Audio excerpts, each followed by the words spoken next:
Meus amados irmãos, eu vos saúdo com a doce e gloriosa paz do Senhor. Queremos, neste momento, neste final de ano, glorificar a Deus pela vida. Quando nós começamos o ano, começamos assim muito pensativos, apesar da fé que temos no nosso Deus, mas começamos pensativos. Será que eu chegarei lá no final da estrada? Estamos chegando, você está chegando, eu estou chegando, nós estamos chegando. E eu quero, nessa oportunidade, agradecer ao meu Deus, ao seu Deus, o Deus que nos ajudou até agora e que vai nos ajudar até o dia final. Continue conosco, nos ajudando, assistindo aos vídeos. Ganhe ou gaste, como diz o apóstolo Paulo, um pouquinho só do seu tempo. Alguns minutos, eu sei que são muito preciosos. Alguém até diz que tempo é dinheiro. O tempo é muito precioso. Nos dias corridos que vivemos hoje, é muito precioso. Mas muito mais precioso do que o tempo é o dono do tempo.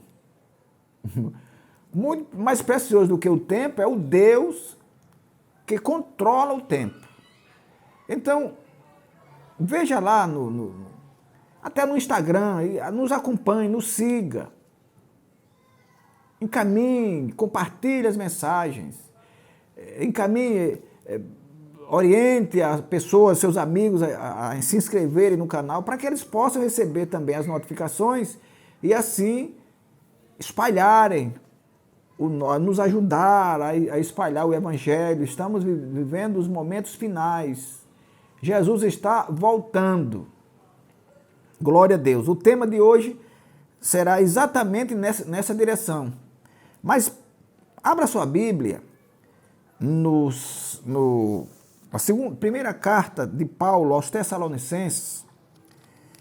Primeira carta de Paulo aos irmãos lá de Tessalônica, capítulo 4, e versículo 13 e 14, que nos diz assim: Não quero, porém, irmãos, que sejais ignorantes acerca dos que já dormem, para que não vos entristeçais como os demais que não têm esperança.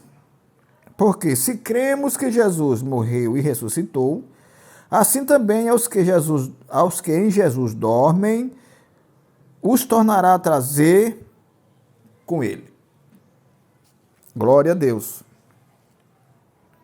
Nós estamos falando então aqui do arrebatamento da igreja. E o tema é o arrebatamento, o mais aguardado evento da igreja. Ou melhor, arrebatamento, o evento mais aguardado pela igreja. Meus irmãos, sem muita firula, o arrebatamento significa tomar com força. O arrebatamento será o dia da grande justiça de Deus. É o dia também do triunfo da igreja. Jesus não vem buscar os crentes. Atente bem. Jesus não vem buscar os crentes. Ele vem buscar os santos que guardaram a fé até o fim. A Bíblia diz que crente até os demônios são, mas não obedecem. Então ele vem buscar os santos que guardaram a fé até o fim. E eu vou ler aqui 2 versículos com vocês. Em Mateus capítulo 24, versículo 13.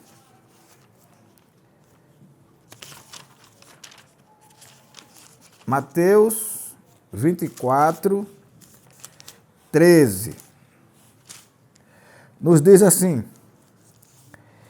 Mas aquele que perseverar até o fim será salvo. Então, ele não vem buscar aqueles que têm 40 anos de crente, não. Ele vem buscar aqueles que podem ter 1 hora de crente, mas que foi até o fim da vida crendo.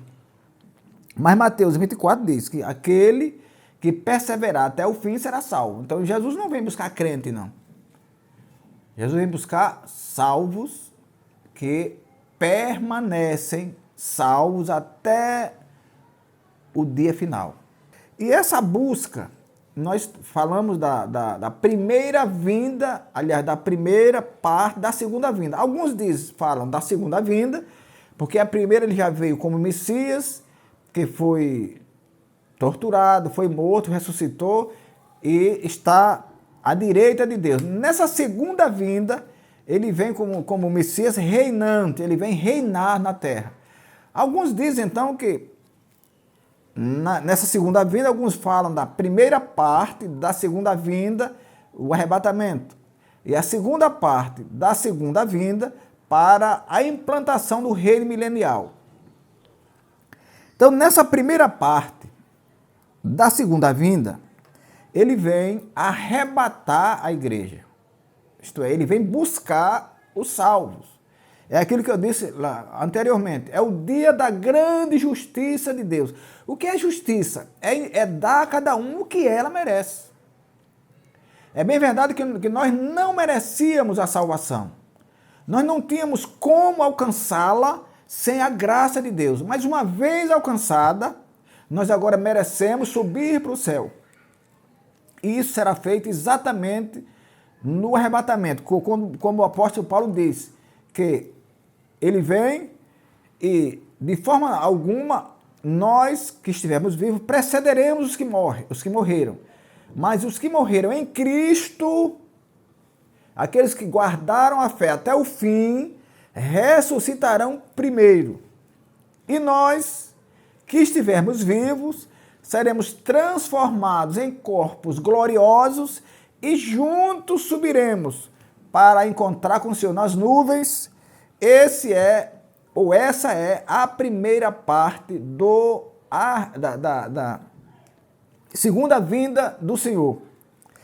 Mas, meus amados, quanto à ocasião, nós vamos tratar agora de um assunto teológico, que é meio difícil de entender, por isso eu peço a sua maior atenção. Quanto ao tempo, quanto à ocasião. Existem 3 correntes que divergem sobre isso. Sobre a primeira vinda, todos concordam, todos os cristãos concordam, mas na segunda vinda há uma certa divergência. Porque tem uma corrente que fala da vinda do Senhor, que é a corrente pré-tribulacionista. O que é isso? O que é ser pré-tribulacionista? É as pessoas que creem, como nós cremos, eu creio nessa parte, são as pessoas que creem que Jesus vem, leva a igreja e com a saída da igreja é instalada os 7 anos que vão culminar com a grande tribulação. Nesses 7 anos, a Bíblia diz que o governo do anticristo, que será alguém que terá um poder de convencimento muito grande, será um estadista, ele então fará um acordo com Israel. Porque Israel não reconheceu que Jesus veio. Então eles não aceitaram a Jesus. Quem aceitou foram os gentios. É como está escrito lá no Evangelho de João. Veio para os que eram seus, os judeus. Mas os judeus não o receberam. Então, todos que o receberam, gentios, gregos e qualquer um que recebeu, deu-lhes o direito de serem feitos filhos de Deus. Então, esses que receberam o direito de serem feitos filhos de Deus serão arrebatados naquele dia e os judeus ficarão. Então, o anticristo fará um acordo com os judeus, só que na metade desse acordo, o acordo é de 7 anos, e na metade desse acordo ele rompe. Na metade dos 7 anos ele rompe o acordo. Os pré-tribulacionistas acreditam que com a subida da igreja se instala esse período e que a igreja não passará por ele. E por que eu digo que o arrebatamento é um evento muito esperado pela igreja? Porque, meus amados irmãos, a Bíblia diz que daquele dia e hora ninguém sabe. Ninguém sabe, só Deus sabe. Mas ela diz também em Mateus 24 e 21, e eu vou ler para vocês entenderem por que a grande tribulação, o arrebatamento é tão esperado pela igreja. E vão entender por que também eu disse que é o dia da grande justiça de Deus. Mateus 24, 21. Porque haverá então grande aflição, como nunca houve, desde o princípio do mundo até agora, nem tampouco haverá jamais. Então o sofrimento será muito grande para aqueles que estiverem, ou que tiverem que passar pela grande tribulação. Mas existe também a outra corrente, mesotribulacionista. São os que acreditam que Jesus virá no meio. Eu já disse que são 7 anos o período. E 3 anos e meio o anticristo rompe o acordo. E agora o povo passa a sofrer. É quando começa aqui esse período que nunca houve e jamais haverá. Só que essa corrente também acredita que a igreja não passará pela tribulação. Porque se Jesus vem no meio e ele leva a igreja, então nos últimos 3 anos e meio ela não estará presente. Mas existem os pós-tribulacionistas. Esses acreditam que a igreja passará pela grande tribulação. E eles dizem, olha, se a igreja nunca foi livre de nenhuma tribulação, por que seria agora? Eles dizem até, eles acreditam até que o próprio Jesus falou algo dizendo que a igreja estaria. Eu não vou me deter a isso, porque senão o tempo fica muito longo.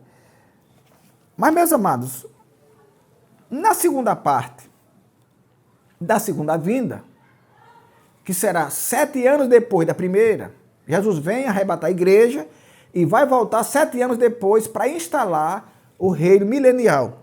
Então, nessa segunda parte, há também 3 correntes que acreditam de forma diferente.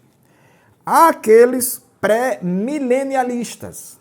São os que creem que Jesus verdadeiramente vai instalar o reino milenial. É ele que vai instalar o reino milenial. Então, e quando é que esse reino milenial é instalado? É quando Jesus vem com a igreja socorrer os judeus que estão sofrendo as agruras do acordo que fizeram com o anticristo. Esses são os pré-milenialistas. Então, Jesus faz o acordo. É ele que faz o acordo, é ele que instala o reino milenial. Existe também a corrente amileniarista. Essa acredita que não haverá um reino literal. Tem até uma denominação evangélica, eu não vou declinar o nome aqui, que ensina isso, que não haverá milênio aqui na Terra. E eles dizem que o milênio será no céu. Esses são os amileniaristas. E tem os pós-mileniaristas. Esses aqui, os pós-mileniaristas, são os que acreditam que haverá, a igreja terá um tempo de bênção, um tempo bom, e depois desse tempo é que o milênio será instalado. Isto é, o contrário dos pré-mileniaristas. É como, no final de tudo, Jesus vem, defende Israel da batalha de Armagedon e tal, aí é que o milênio será instalado. De forma que a Bíblia diz que após o arrebatamento da igreja, haverá os 7 anos, o acordo do anticristo com os judeus, que depois será rompido nos primeiros 3 anos e meio, e nesses 3 anos e meio é a fase mais agressiva da grande tribulação. É onde o anticristo vai operar com toda a força. Glória a Deus. E aí os judeus que foram escolhidos por Deus, eles vão reconhecer ali que Jesus, que eles não reconheceram antes, é aquele que veio. Reconhecendo, Deus manda o seu filho juntamente com a igreja.